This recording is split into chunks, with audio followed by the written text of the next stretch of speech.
penyebaran hoaks. Penyebaran hoaks ya? Ya.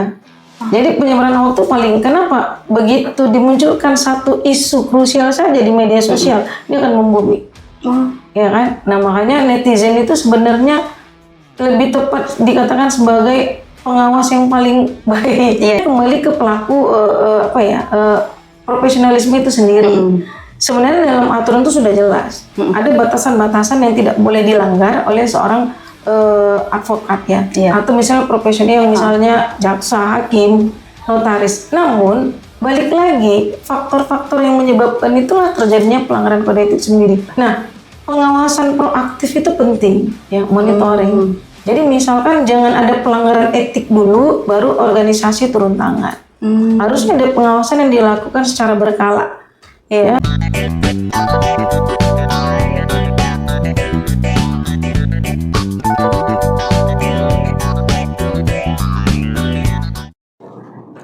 Assalamualaikum warahmatullahi wabarakatuh. Halo Sobat Suara Kaum UMSU, welcome back di podcast kita, Podcast Suara Kaum UMSU.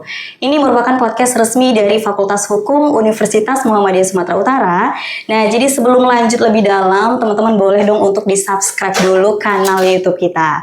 Nah, balik lagi ya bersama saya Beta Permata Putri yang akrab dipanggil Tata, kembali menemani teman-teman di episode kita kali ini. Nah, seperti biasa nih, kita bakal obrolin hal-hal yang penuh dengan insight ya mengenai dunia hukum, yang dimana nih cocok banget ya, terutama untuk mahasiswa hukum tentunya. Nah, hari ini teman-teman lagi-lagi kita kedatangan narasumber yang luar biasa. Beliau ini merupakan praktisi sekaligus juga akademisi di dunia hukum ya, yang dimana saat ini aktif menjadi pengacara dan juga dosen Fakultas Hukum Universitas Muhammadiyah Sumatera Utara. Siapa beliau? Langsung aja kita sambut Ibu Lailatus Sururiyah SHMA. Halo Ibu, apa kabarnya? Alhamdulillah, kabar baik, sehat. Sehat. Ibu juga sehat ya? Alhamdulillah. Sehat sekali ya Bu. Nah ini Ibu sebelumnya nyamannya dipanggil apa nih? Ibu Laila kah atau Kak Laila gitu? Mana gimana? nyaman Tata lah. Mau ibu boleh, mau kakak boleh. Ya, Ibu Laila aja. Boleh, Ibu silakan. Laila aja ya. Oke. Sebelumnya Bu, udah bisa ketebak kita mau obrolin apa gitu? Boleh, santai saja. Tapi kalau kita lihat di sekarang ini ya, banyak sangat menarik itu bicara tentang etika profesi. Etika profesi itu dia teman-teman. Jadi tema kita kali ini bicara tentang etika profesi hukum, yang dimana judulnya adalah etika profesi hukum sebagai profesionalisme dan integritas dalam praktik hukum. Baik, langsung saja Ibu, sebelum kita masuk kepada pembahasan yang lebih dalam mengenai etika profesi hukum itu sendiri. Nah, makna dasar dari etika profesi hukum itu apa ya Bu ya? Ya, kalau kita bicara etika berarti bicara prinsip ya, ada prinsip norma dan moral.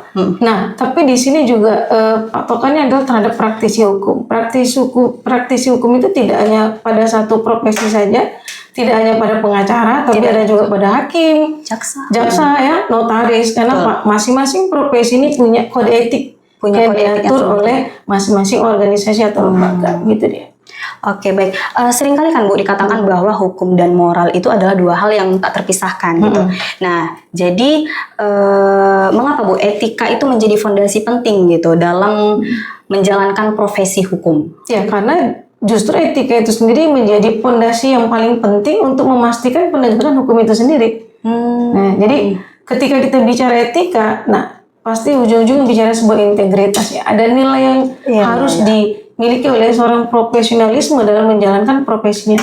Berarti itu juga menjadi ini ya Bu, batas kewenangan gitu ya untuk profesi itu sendiri gitu. Ya, jadi biar dia nggak menyalahkan. Ya, tapi tetap diatur oleh kode etik. Nah, walaupun setiap kode etik itu diatur berdasarkan profesinya masing-masing. Kode etik hakim berbeda, kode etik jaksa beda, kode etik advokat beda, notaris berbeda. Karena memang pengaturan hukumnya juga berbeda gitu dia. Berbeda-beda setiap profesi ya Bu ya. Nah, kalau di dunia hukum ini kan memiliki sebuah julukan yang sangat terhormat ya kan, yaitu namanya Officium Nobile ya gitu. Benar. Nah, itu maksud dari istilah Officium Nobile itu seperti apa itu? Ya, profesi yang mulia ya, memiliki kedudukan yang terhormat. Jadi kalau biasanya itu paling sering digunakan untuk profesi advokat sebenarnya. Advokat. Jadi ya, karena saya sendiri ketika bisa menjalankan profesi advokat saya selalu saya buat hashtagnya itu officium nobile. Officium nobile. Iya, kenapa? Karena memiliki kedudukan atau fungsi dari profesi itu sendiri yang mulia dan terhormat.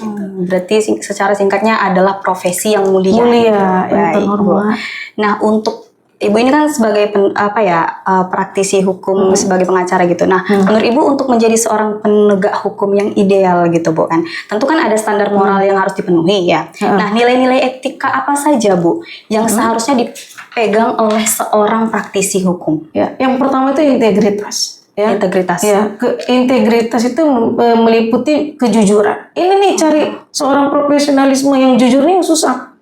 Iya ya, benar-benar. Jujur, kemudian moralitasnya baik, profesionalisme, ya menjalankan profesi itu dengan penuh tanggung jawab.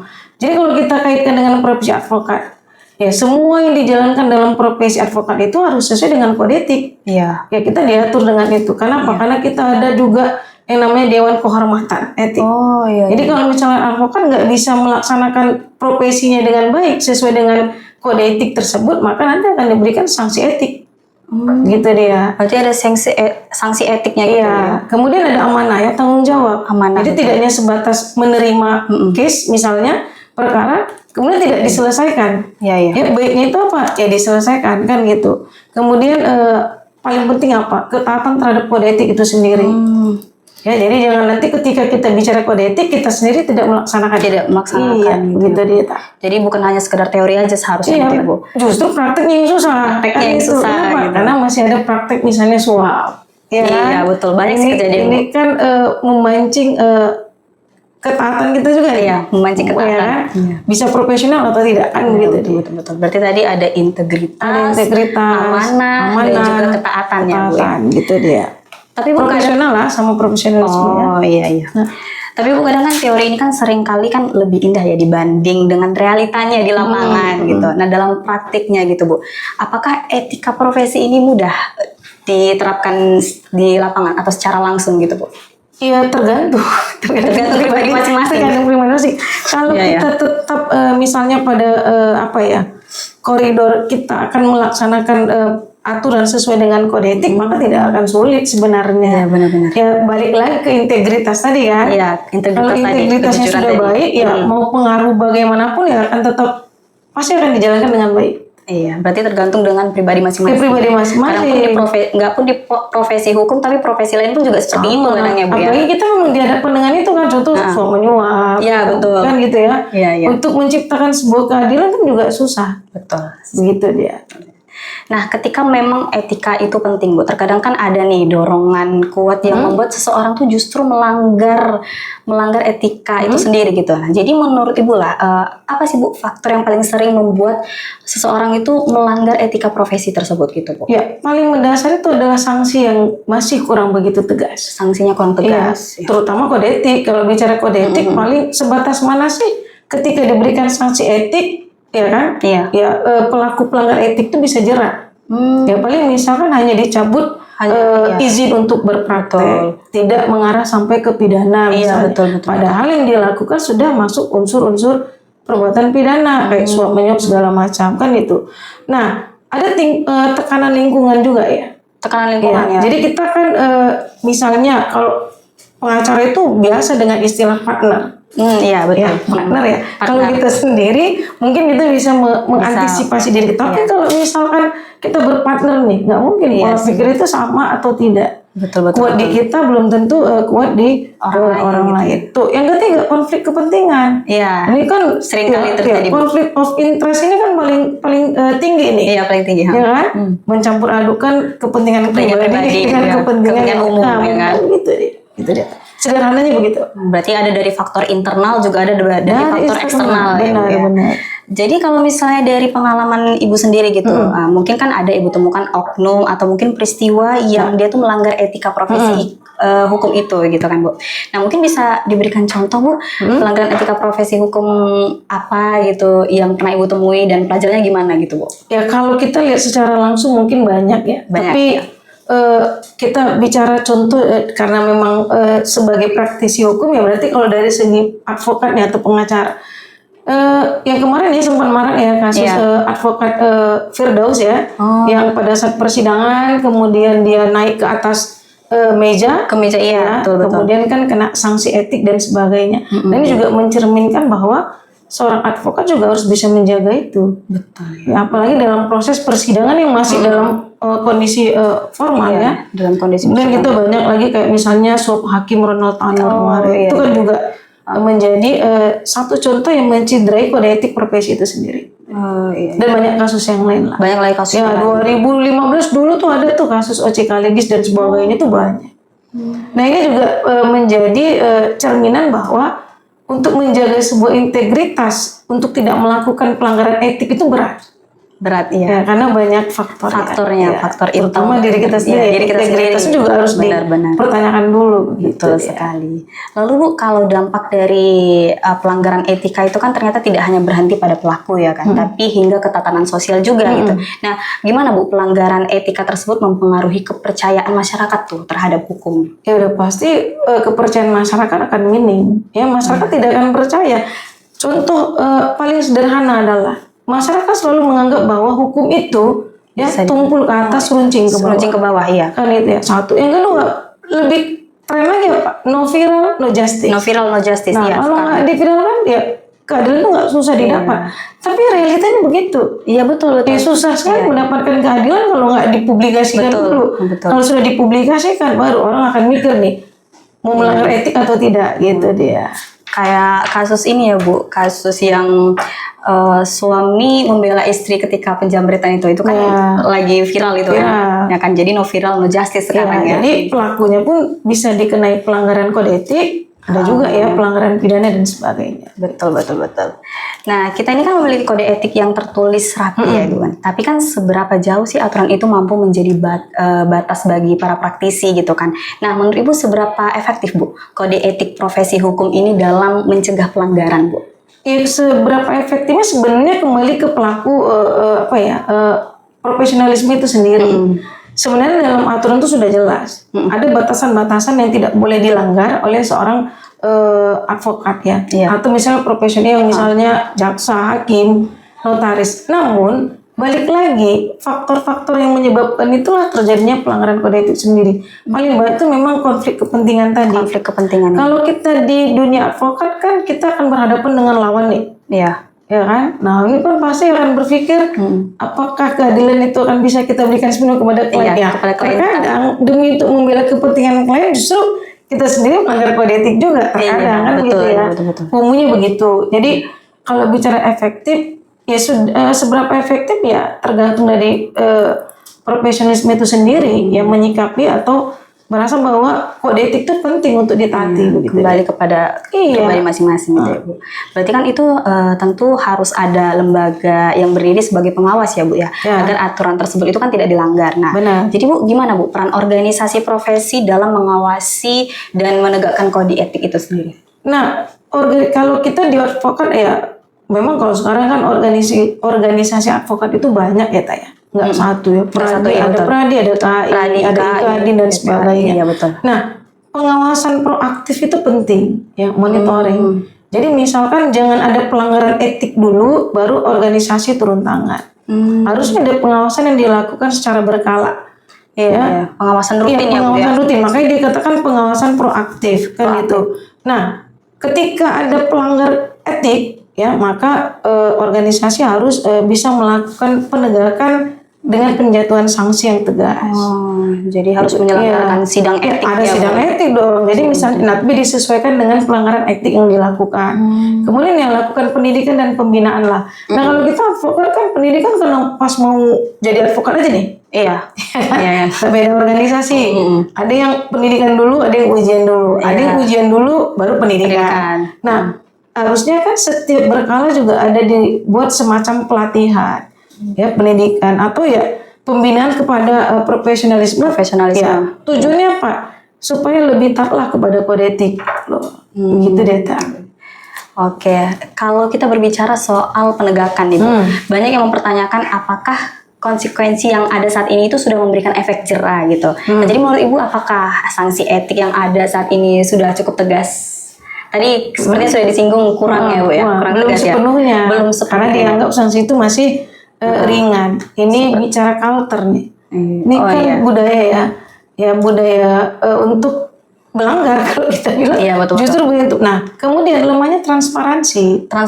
Ya. Kan harusnya misalnya ada keterbukaan pada publik khususnya. Kenapa? Kan ini menarik kepercayaan nih. Iya. Masyarakat hari ini kalau dilihat itu banyak yang sudah minim kepercayaan terhadap penegak hukum. Iya. Ya bukan hanya hakim, jaksa, advokat, Semua hampir penegak semua. hukum. Kenapa? Karena memang balik lagi sulitnya mendapatkan keadilan ketika mereka berada di posisi yang tidak pas menurut mereka. Iya, betul. Ya kan? Makanya ini hukum ini tumpul ke atas meluncing ke bawah nih kan gitu. Iya, betul. Nah kalau sekarang kita lihat ada lagi intervensi politik kekuasaan. Jadi hukum itu juga seakan-akan ini menurut masyarakat tertentu bahwa hukum itu bisa dibeli. Hukum itu bisa dipermainkan kan begitu. Kadang yang salah pun bisa jadi benar, yang benar bisa jadi salah gitu ya Bu ya. Nah, oke. Sekarang ini kan kita hidup di era keterbukaan informasi ya Bu ya, yang membawa tantangan baru nih bagi para profesional. Nah, jadi di era digital dan media sosial ini Bu, tantangan etika apa yang mungkin paling menonjol gitu? Yang paling menonjol penyebaran hoaks. Penyebaran hoaks ya? Iya. Jadi penyebaran hoax itu paling, kenapa? Begitu dimunculkan satu isu krusial saja di media sosial, dia akan membumi. Ya kan? Nah makanya netizen itu sebenarnya lebih tepat dikatakan sebagai pengawas yang paling baik. Iya, yang paling baik ya. Kenapa? Cepat sekali informasi itu tersebarkan gitu. Nah kemudian ada, sekarang juga ada penyalahgunaan AI ya. Iya, betul. Jadi penyalahgunaan AI harusnya itu dijadikan sebagai sesuatu yang bisa membantu dalam proses penegakan hukum, ternyata tidak. Malah dijadikan sebagai disalahgunakan kan itu. Kemudian ada pelanggaran privasi ya. Ada keamanan data yang memang bisa terbobolkan dengan teknologi ini. Iya, teknologi ini gitu. Jadi ya tambah lagi ujaran kebencian ya. Iya. Jadi itu yang paling menonjol sih tantangan-tantangan itu. Oh, baik. Gitu. Nah, jadi kan Bu, batasan antara ruang private dan ruang publik itu kan kini semakin menipis gitu kan. Nah, jadi lantas gimana Bu, seorang ahli hukum itu harus menempatkan diri? Jadi gimana seharusnya profesional hukum itu bersikap di ruang publik dan media sosial? Nah, pertama itu menjaga kehormatan profesi. Menjaga kehormatan. Itu ya. Jadi ya harus mencerminkan integritas ya, kehati-hatian dalam bertindak. Kemudian ya, ini paling banyak nih pamer kemewahan. Iya. Betul. Karena masyarakat melihat nih, ini pasti berpikirnya udah aneh. Iya. Dibandingkan gaji sekian, penghasilan sekian, tapi gaya hidupnya segala macam, kan gitu ya. Ini membuat terkadang masyarakat itu semakin tidak percaya nih terhadap ini kerjanya untuk poya-poya aja, mewah-mewah kan. Korupsi gitu. Nih pasti gitu kan. Kok hedon banget hidupnya kan gitu kan. Nah, terus kita juga harus jaga netralitas dong. Iya dong. Ya nggak mungkin. Kita nggak boleh ada keberpihakan ya kan. Kemudian berhati-hati dalam beropini. Setiap opini yang kita keluarkan akan ditangkap baik dan buruk oleh masyarakat, tergantung ya masyarakat menilainya seperti apa kan itu. Nah, ada yang paling tren lagi, harus memisahkan antara akun pribadi dengan profesi kita. Profesional ya gitu. Jadi biasanya nih ya kalau kita advokat itu ada akun pribadi, ada akun kantor. Iya, ada akun kantor. Nah, itu harus dipisah. Supaya hal-hal yang misalkan untuk di-post ke publik, itu tidak berbau ke hal pribadi kan gitu ya. Jadi itu ujungnya itu tadi tidak pamer kemewahan dan segala macam. Memang sih pandangan orang berbeda-beda. Tapi masyarakat yang ya kita lihat mungkin tingkat pemahaman hukumnya masih minim ya. Ketika melihat hal itu kan otomatis berpikirnya juga pasti, oh berarti penegak hukum itu ini orang-orang kaya semua nih, banyak uang semua nih. Masyarakat ini sensitif ya Bu? Sensitif dengan yang begitu kan. Gitu. Karena mereka merasa nggak cocok nih seperti ini. Gitu kan. Ya terlalu hedon kayaknya. Karena memang faktanya begitu. Iya kan. Ada sedikit dipamerkan. Ya kan. Bukan ya kita nggak bicara satu profesionalisme lah. Hampir semua begitu. Ya kan. Maka jadi sorotan netizen nih. Kan netizen lebih ampuh nih. Pengawasannya ketimbang peran organisasi agak lama ketimbang netizen. Netizen lebih cepat nih. Iya, netizen lebih informasi cepat. kan itu informasi, kan. Betul. Laporannya baru disampaikan nanti ke organisasi kan itu dia. Jadi netizen lebih tahu ya. Iya, gitu dia. Oke, baik Bu. Nah, karakter seseorang itu kan kadang nggak bisa terbentuk dalam semalam ya kan? Nah, itu berarti kan kesadaran etika itu harus ada sejak dini gitu. Ya. Jadi Bu, gimana peran institusi pendidikan dalam membentuk kesadaran etika sejak dini Bu? Nah, ini penting. Pertama, pembentukan karakter disiplin ya. Ini paling susah cerita disiplin. Iya, disiplin banget kan. Kita bicara dengan mahasiswa saja masuk jam sekian, datangnya jam sekian. Udah dikasih dispen 15 menit masih lewat terlambat lagi. juga. Nah, ini karakter. Iya, karakter. Kenapa? Ya, culture juga kan. Budaya seperti itu, budaya terlambat misalnya. Ini yang harus diperbaiki. Karakter disiplin itu perlu dibentuk sejak dini. Sejak dini, betul. Kemudian pemahaman terhadap hak dan kewajiban. Iya. Ya, harus dipisah. Ketika kita bicara hak, ya laksanakan dong kewajiban. Ketika sudah melaksanakan kewajiban, ya pasti menerima hak kan gitu. Nah, kemudian penanaman nilai-nilai keadilan dan moral. Nah, kemudian ya membangun kita sendiri yang membangun budaya yang taat hukum. Budaya taat hukum. Ya harus dari diri kita sendiri, nggak mungkin dari orang kan. Itu dia. Nah, itu sih. Berarti tadi kedisiplinan, sadar hak dan kewajiban juga, terus ada kita harus membangun budaya taat hukum dari sekarang gitu ya. Iya, gitu dia. Baik Bu, ini kan kita udah mau sampai di ujung podcast ya Bu ya. Nah, sebagai penutup diskusi kita nih Bu, menurut Ibu gimana Bu? Apa kunci agar etika profesi hukum itu benar-benar hidup gitu, bukan sekedar aturan tertulis gitu? Paling utama adalah sanksi yang efektif. Sanksinya. Nah, kadang masyarakat sanksi yang ringan buat aja lagi. Ya, ini kan pelaku yang terus berulang ya melakukan pelanggarannya. Nah, kemudian integritas, di mana-mana pasti cerita integritas, karena memang integritas itu penting bagi setiap individu ya. Kemudian ya pengawasan yang ketat terhadap budaya hukum tadi yang harus dirubah, mulai dari disiplin, mulai dari taat terhadap hukum, ya kan. Kemudian menjaga kepentingan itu supaya tidak bertabrakan antara kepentingan pribadi dengan kepentingan sosial atau kepentingan umum, yang menghindari konflik of interest tadi lah. Nah, itu sih. Tadi sanksinya. Dan terakhir adalah berani untuk menolak suap. Berani. Itu susah sih Bu. Susah Dita. Berani. Siapa sih yang nggak mau duit ya kan? Nah itu berani untuk menolak suap, bukan berani untuk menerima suap kan gitu ya. Betul. Jadi tadi yang pertama sanksinya harus efektif gitu kan Bu, harus mempertahankan integritas juga, terus taat hukum, memisahkan kehidupan pribadi dan kehidupan kepentingan pribadi dan kepentingan umum gitu kan, dan berani untuk menolak suap. Itu paling penting. Itu paling penting. Itu tadi ya itu paling susah sebetulnya Bu ya. Walaupun sebenarnya kalau dilihat bukan hanya dari kalangan bawah aja, kadang kalangan atas sudah cukup pun dari segi hartanya gitu kan, tapi tetap aja sulit untuk menolak suap ya. Kebiasaan. Betul. Oke teman-teman, itu tadi ya closing statement dari Ibu Lailatul Sururiyah.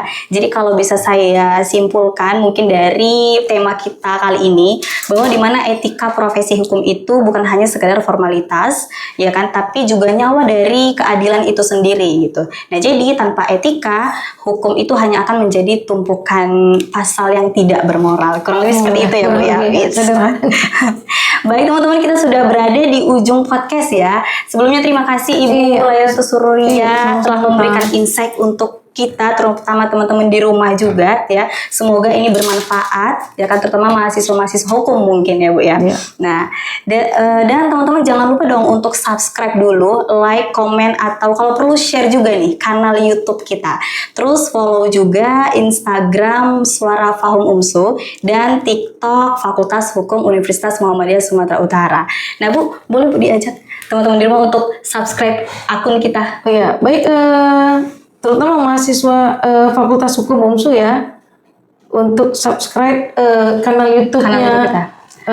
Podcast Suara Fahum UMSU.